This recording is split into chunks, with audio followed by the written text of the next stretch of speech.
So let's talk a little bit more about the state of US auto sales in the industry a bit. So we know that looking at the first quarter of 2024, automotive sales are up about 184,000 units versus last year, which is about a 5% growth. So it seems like the industry is making pretty good progress.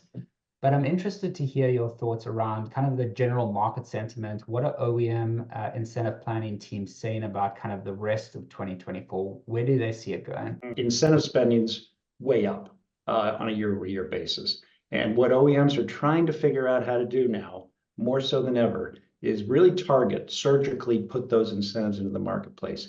Not give the same amount on the same vehicle to every customer that walks in. How do you do that? The inventory is up. Retail inventory is up 60, 70%. That equates to 20 or 25 days supply of increased supply on a year-over-year basis. And what OEMs want to do is at all cost avoid plant downtime, which is extremely costly to them. Then there's the pricing pressure in the marketplace. And during COVID, and even since, which they're still in the marketplace, pricing went up 30%. And that's equated to an affordability crisis that we know as that pressure comes into the marketplace. In fact, our data shows us that about 15% of today's consumers have a payment of $1,000 or higher in the marketplace. Wow. So again, when you're talking affordability, that just doesn't box for them. Another pressure point is vehicle mix. They've shifted their mix around at OEMs. First of all, during the pandemic, everyone shifted to high series and trims. Consumers wanted it. They were willing to pay for it. It was extremely profitable for the OEMs. But now that affordability pressure is starting to come in, and it's seeping into the vehicle mix that OEMs are trying to get to. Consumers are saying, we want lower prices, lower payments, and we want more entry-level products. And that's a big shift in the marketplace. Then you top it all off with the EV challenge that's in the marketplace. This transition from ICE to EV and what that's meant in terms of inventory shift, spending, the pressure in the marketplace, consumer adoption. So when you ask about what's going on at an OEM, and specific in the space we're talking to, there's a lot of pressure points that they're dealing with right now. A large portion of those units, I also understand, are late model year 23. So what might be an explanation for this? And also, have you seen this resulting in like a shift in terms of incentive spend? Oh, for sure. We're seeing there's quite a number of OEMs that still have a lot of 23 models left in inventory. Why that's happened? It's always a challenge this time of year anyhow. When you get into this model year sell down, you're trying to get rid of the old ones. But OEMs were still trying to catch up on production from the shortfalls and that steady demand that was going on in the marketplace. So they accelerated production schedules. And then the market's flattened a bit. And what we've seen is that those 20 last year at this time, or first quarter, let's call it, there was about 150,000 22 models still in stock. You fast forward to today, there's about 280,000 inventory that we show listed in retail inventory. So that's an 80-some% increase that we're seeing. That brings all sorts of pressure to it. Now that I look at the incentive spending in the marketplace, and then you look at leasing in particular. If I'm trying to lease those old model vehicles with residual support and everything that goes into a lease, it's a really costly end of the business to try to get rid of those old vehicles. So it's a pinch point in the marketplace for sure. And the 24s are building up, and then there's 25s right around the corner. So getting rid of the 23 model inventory is some of the challenge in the industry right now for sure.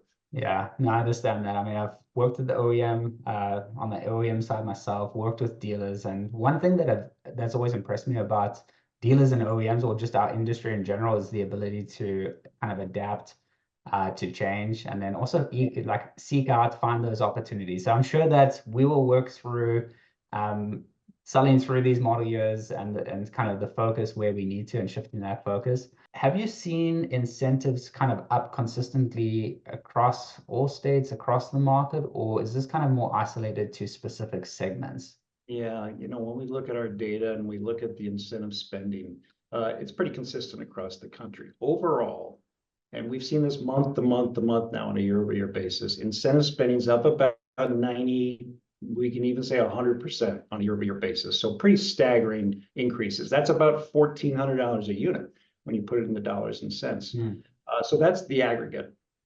A lot of spending going on. If you look down into some of the segments, there's two real places that we're seeing that acceleration even more exacerbated, and that's in the EV space and the full-size pickup space. If you look at the EV space, those incentives on a year-over-year basis are up about $3,700 a unit. The pickup segment, again, another really critical piece of the business, particularly for the Detroit 3. That spending's up about $2,700. Again, that's versus $1,400 increase for the overall industry. So yes, absolutely seeing it. And that's pretty consistent across the country as well. But those two segments in particular are really seeing an acceleration of spend. All right, so sounds like a good time for me to buy that truck that I It was is.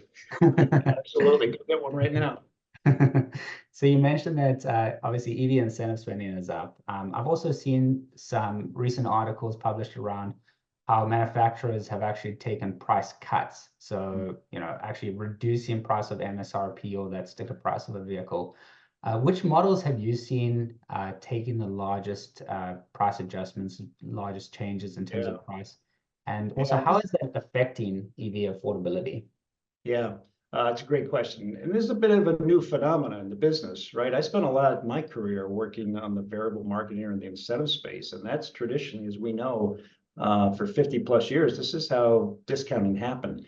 The Teslas, the Rivians of the world have changed that. But really, if you push those two aside, we are seeing the MSRPs, the sticker price of EVs come down. Ford's a good example of it. The Lightning pickup truck down about $14,000 a unit, and their Mach-E is down about $11,000 on a sticker basis. But it's really not just Ford. We're seeing in the luxury space too. BMW, Mercedes, their top line EVs are down about $4,000 in pricing. So seeing this come through in a lot of different ways and shapes, and it's also then, to your question, comes through the affordability and down to the payments. When you look at Ford specifically, those monthly payments with the effect of that top line pricing decrease, those payments are down about 30%. So it really helps on the affordability side in particular. Then there's more leasing going on in the marketplace. Lease mix is up, and we're seeing that a lot in the EV space. So that's making vehicles more affordable. Just an interesting side note for you. I was in California last week talking to someone. They just got a $98,000 luxury EV. Pretty modest down payment, but the payment on a 36-month lease was $750 a month on a $1,000 EV. So talk about shifting and what's happening in the marketplace, affordability, top line pricing, the incentives that are coming to the marketplace, and the EV pinch point that's in there right now. It's really coming through in that affordability, and I think along the way going to shift consumer sentiment more aggressively toward those products, like I saw last week. Yeah, those are pretty big numbers. I guess also a function of the average prices coming down is also that shift in terms of mix, more affordable trim levels in some of these models. You carry a ton of OEM experience, right? Years of experience. Based on your experience and insights now, do you think that EV incentive spending is going to continue to increase this year and kind of stay at a much higher level than where we've seen it be? Yeah, I think absolutely it's going to be the case. And there's a few key reasons for that, why I think that. First of all, this business has shifted, and OEMs have shifted their business. They've shifted their cycle plans toward EV. They've moved their plant capacity around and their schedules around. The mix within those plants has changed. And while they'll work to shift back as they can, that's not easy to do. Back to ICE, back to hybrid, which has certainly seen a resurgence in demand on the hybrid side. So will those prices, the discounting and the incentives stay up? I think so. And remember, the OEMs need the EV adoption to continue to come through too, right? There's all of what I just mentioned in terms of shifting cycle plans and production capacity, but then there's also the regulatory and the requirements that they need to live up to. So I think we'll absolutely see them stay high. What I think is going to be interesting in all of this is it going to be like we just talked about? Will it come through in reduced top line pricing? Will it come through with incentives to make those vehicles more affordable? Or is it going to be a combination of both? I think that'll be an interesting thing and maybe a little bit of a leading indicator of how this business is going to look going forward between pricing, top line and discounting. What makes our solution stand out versus the competition, and how are OEMs essentially benefiting from an operational point of view by using our solution? Yeah. Well, first of all, I think they need us now more than ever. This is a data-driven world and things are moving so quickly. The business is shifting just monumentally fast for them, and they don't have time. And I did it. You don't have time to go out and grasp for information. What I'm hearing a lot as I travel around too, and it's a very common thread through most OEMs, is we need more one-stop shop. We need holistic views of the marketplace, a bit like I just described, that 360 view from production all the way down to the sales side of the business. We need that. And we do that now with Market Scan, like I said, in the addition into the rest of the S&P Global Mobility portfolio, we can give that to them, but we need one stop and one place to look at it, and it all needs to connect together. And the last point I'd say to you is OEMs just, they're not staffed for this right now. They're not equipped for it. They don't have the bandwidth to do what we do in a matter of seconds and minutes, which is tell me what's happened with that OEM or in this marketplace where they're moved pricing or incentives 8, 9, 10 times this month. And we're seeing that in some cases. Yeah. We're seeing moves on the 27th of the month, not just the 15th and the 1st of the month. So help me with that. And I think that's what I think really makes us stand out and gives us a competitive edge in the marketplace, is we can give that to you instantaneously. Yeah, that's really cool. Definitely a tool, the capabilities I'm definitely proud of working at S&P. Given your expertise, what 3 pieces of advice would you provide OEMs to help them kind of navigate the rest of 2024? Yeah, it's a great question. I mean, it's I think first of all, you've got to be on your toes. This is not a time to take a rest, take a nap. You got to be vigilant in the marketplace. Things are moving quickly. Your competitors are moving quickly. You're moving quickly. So how do I stay as vigilant as I possibly can? That to me would be first and foremost. The next one is you got to find your balance. Every OEM is trying to do it. And it's probably one of the biggest challenges they have operationally, is find that balance in your business between production schedules and your sales plan and how you're going to price and incentivize those vehicles. And that's super, super tricky. And it can be really tough to make a decision between plant downtime and spending a little bit more on discounting and finding that right balance. So I think that's the second thing, is find that balance. And the last one is absolutely find the best data and insights you can in the marketplace. I tell everyone, this is not the time to be second guessing what's going on in the business. It's not the time to be grasping. It's not the time to use historic, outdated data exclusively. It's the time to use stuff that you have real time in the marketplace, and that's to me what we can bring to you.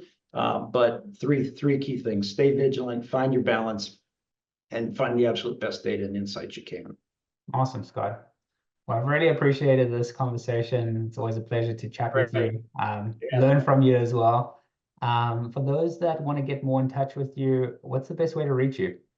You can absolutely reach out to me via email. Like you, Chris, I get 300 a day, but I love getting email from people that need help. So you can find me at scott.cauvel, that's SCOTT.cauvel, CAUVEL, at spglobal.com. You can get me through LinkedIn. I got a lot of people that ping me through LinkedIn. So go out that way, or you can get to me through marketscan.com. And Awesome. we'd love to do a demo or have any conversations with clients that we can. Awesome. Well, I look forward to hosting you again soon.